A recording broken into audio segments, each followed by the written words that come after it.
We all know that in almost every area of life, whether it's work, school, or building something meaningful, success always comes with one requirement: hard work. And let's be honest, hard work usually means doing things that are uncomfortable, draining, and not exactly fun. Even just thinking about starting can feel exhausting. I'm pretty sure you've had mornings where you woke up and thought, ugh, I really don't feel like doing anything today. Maybe it's studying for that exam, hitting the gym, or finally finishing that project you've been avoiding for weeks. And somehow, your brain suddenly becomes this professional excuse-making machine. It whispers, let's do it later, while pushing you to scroll social media, clean your desk, or do literally anything except the thing you're supposed to be doing. Here's the harsh truth. Waiting until you feel ready is a trap. That magical ready feeling often never comes. The more you postpone, the heavier the task feels. But the good news is you can actually outsmart your own brain. There are ways to push yourself into action even when your mood and body are screaming no.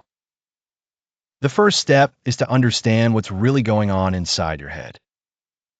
Every time you face something difficult, your brain throws up two big walls: negative emotions and ego. Think of your brain like a spoiled kid. If it doesn't get what it wants, comfort, ease, pleasure, it throws a tantrum. And let's be real, our brains are naturally wired to seek comfort, avoid pain, and use the least energy possible. That's why the moment you even think about doing something challenging, your brain resists. Take cold water, for example. Imagine standing by a freezing pool on a winter morning. You hesitate because you know the water's going to shock your system. But once you finally jump in, your body adjusts. The hardest part wasn't the swim, it was taking that first plunge. That's how difficult tasks work too. Starting is always the toughest step, but once you're moving, momentum takes over. Now let's talk about ego. Suppose you grew up always being praised as the smart kid. That label might sound like a compliment, but it can backfire. Because when you're used to being seen as capable, your ego will avoid anything that might expose you as not so perfect. That's why some smart kids freeze when it comes to public speaking, applying for opportunities, or even just trying something new. Deep down, their ego is whispering, don't risk it.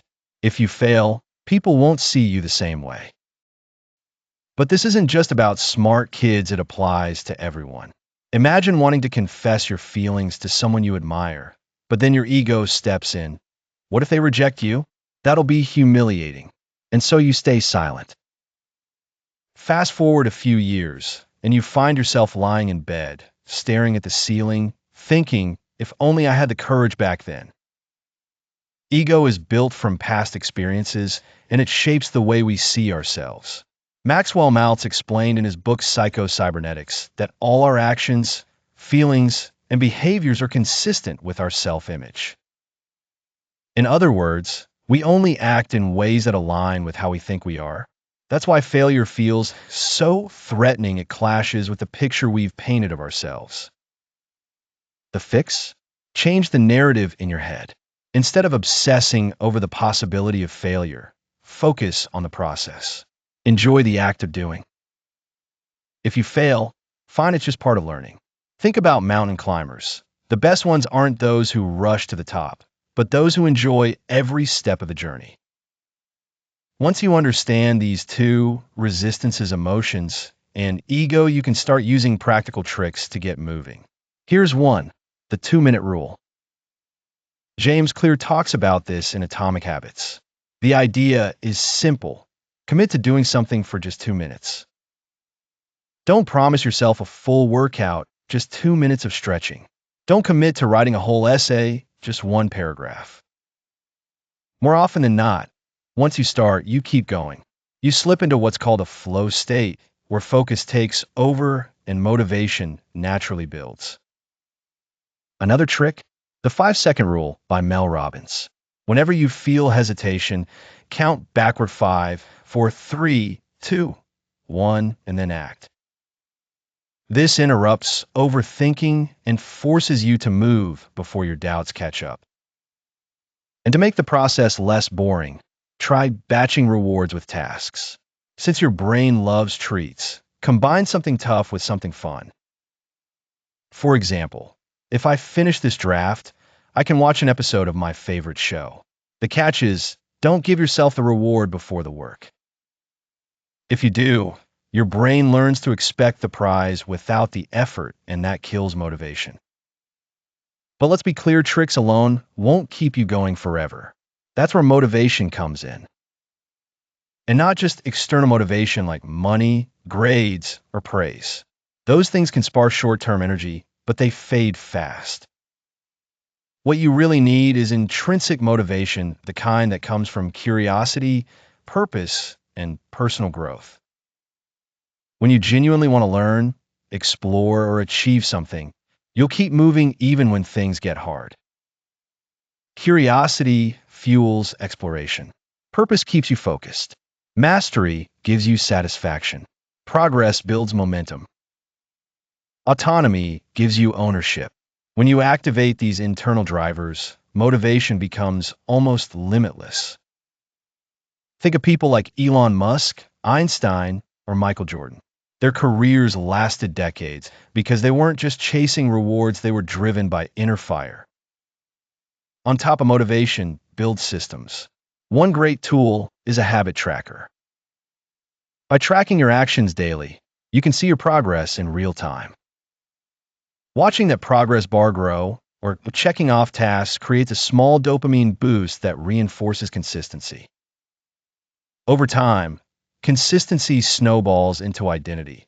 You stop forcing yourself to do the hard thing and start seeing yourself as the kind of person who does hard things. And that's the big picture. Most people run from discomfort, but discomfort is where growth happens. If something feels hard, that's a sign you're stretching yourself. Instead of fearing the challenge, embrace it. See every obstacle as a chance to become stronger.